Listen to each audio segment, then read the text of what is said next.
Muitas pessoas desistem da tentativa de programar ou avançar nos conhecimentos, porque parte para a instalação dos aplicativos, às vezes demora muito, exige alguns conhecimentos que ainda não tem, então desiste logo no começo. Por isso que nós estamos adotando as versões que são os aplicativos que são a versão web. Nós fizemos isso no Draw para fazer o fluxograma e estamos fazendo agora com essa ideia do Portugal Web Studio para não ter que instalar nada. O que que nós temos aqui? Essa pesquisa, depois vocês podem responder com calma.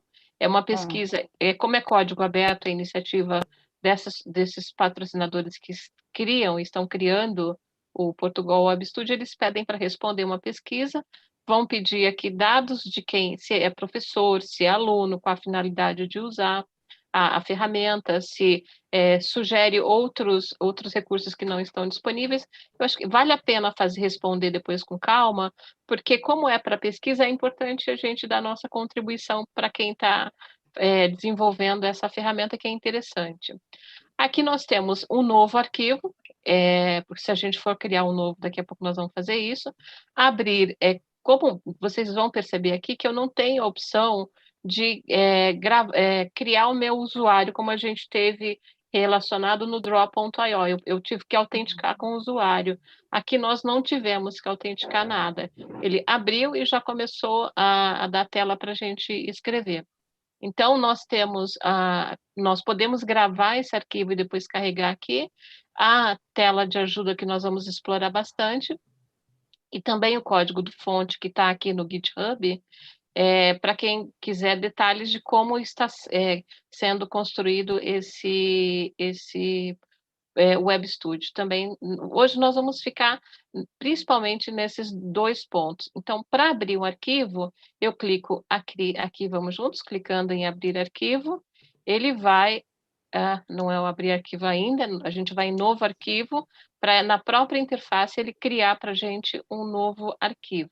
Abrir é que se nós já tivéssemos um gravado, a gente vai fazer isso daqui a pouco, mas nós vamos começar primeiro com um padrão. Então, quando nós pedimos para um novo arquivo, ele trouxe a estrutura padrão para nós. O programa, e aqui nós temos que observar, esse nome, esse programa nome aqui, é padrão, ele exige na estrutura, o que ele vai marcar com cores diferentes, ele vai ter exigência na estrutura dele.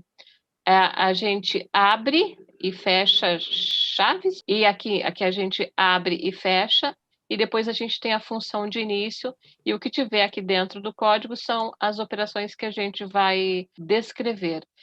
Vocês lembram do nosso diagrama que ele tinha um início? Esse elemento para nós se chama terminador, então nós tínhamos o início.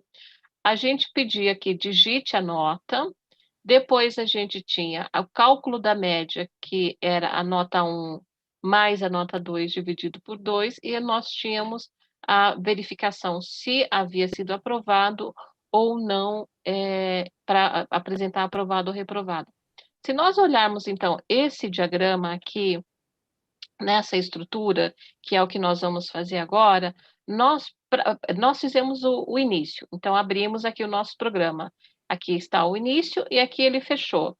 Essa estrutura aqui do meio, nós temos que escrever.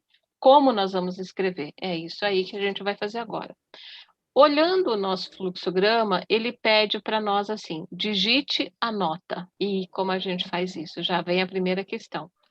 E depois ele pega média, nota 1 e nota 2. Para que a gente faça isso, nós vamos precisar aprender duas coisas em relação ao Portugal. Primeiro, são os tipos de variáveis. Isso tem em qualquer linguagem de programação, aqui nós também temos. E os tipos de variáveis é como aquela variável que vai receber a informação precisa ter de formato. Vou dar um exemplo para vocês.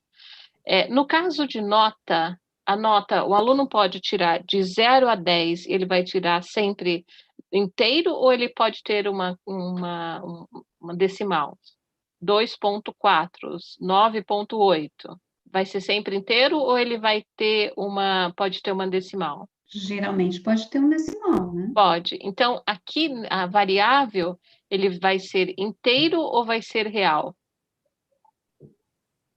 Esse Vai aqui é o ser tipo de real. Vai variável. ser Vai ser real. real, exatamente. Vai ser Então, real. exatamente. Esses são alguns tipos de variáveis: inteiro, real, lógico, caractere e cadeia. Cadeia é para uma cadeia de caracteres. Por exemplo, um nome por extenso, nós usaríamos uma cadeia de caracteres, se nós fôssemos usar o nome de alguém por extenso. Hoje nós vamos ficar na variável real, no tipo real, que é o que nós vamos usar para o código que a gente vai fazer. Nesse exemplo aqui que nós vamos já escrever lá na nossa interface do Portugal. Mas vamos olhar aqui, olha, são duas as variáveis que nós criaremos. Ela é do tipo real, então veja que está marcado em azul, porque é uma palavra reservada da linguagem. Nós vamos ter a variável média, a variável nota e a nota 1 e a nota 2. Se nós já soubéssemos previamente que a média era 8, por exemplo, eu poderia definir a variável já com um valor inicial, mas eu não sei, então não defino como um valor inicial. Outra função importante que a gente vai usar é a função escreva, que é onde eu vou mostrar, digite a primeira nota. No nosso diagrama, que a gente criou na aula passada, vocês vão lembrar que tinha aquele símbolo de imprimir na tela. Então, isso aqui ele vai mostrar para o usuário, digite a primeira nota, e depois vai fechar a função escreva, por isso os parênteses, fechando a função escreva, que é uma função interna própria da linguagem Portugal. E o leia, que vai fazer o quê? Ele vai ler a entrada do teclado e armazenar na variável nota 1. A mesma coisa vai fazer para a segunda nota. Aí, o que nós vamos fazer? Vou mostrar o exemplo que eu já tenho escrito aqui. Nós vamos, primeiro ponto, declarar a variável. Nós sabemos, pelo nosso fluxograma, que nós vamos precisar de 3 variáveis: a média, a nota 1 e a nota 2. Então, nós vamos declarar essas 3 variáveis. Ela é do tipo real e ela tem esse nome: média, nota 1 e nota 2. Nosso código, no nosso fluxograma, a gente pede para digitar a nota. Nós vamos usar o escreva de novo. Ó. Escreva, digite a primeira nota. Digite a segunda nota, a gente vai ler e armazenar na variável nota 2 e vamos calcular a média. Leia, abre parênteses, nota 2, fecha parênteses. E vamos calcular a média. Então, nós temos a variável média, e o que ela vai receber? A somatória de nota 1 mais nota 2 dividido por 2. A próxima linha que nós vamos fazer aqui é esse escreva de novo. Olha só a estrutura dele aí na tela. Escreva, abre e fecha parênteses, porque é a função escreva que nós estamos usando. Abre aspas, a média ferida foi, 2 pontos, fecha. Aí vem a vírgula. Quando está sem aspas, eu estou me referindo à variável média, concatenado com uma quebra de linhas. Vamos rodar o programa? O que você teve, Kelly? Ele pede para colocar a primeira nota. Exato. Vamos colocar a primeira nota. Atenção numa coisa importante. Nós precisamos colocar a nota com ponto. Então, se a nota foi 8,8.4, então precisa ser, de fato, 8.4. Conseguiu digitar a primeira nota, Kelly? Segui.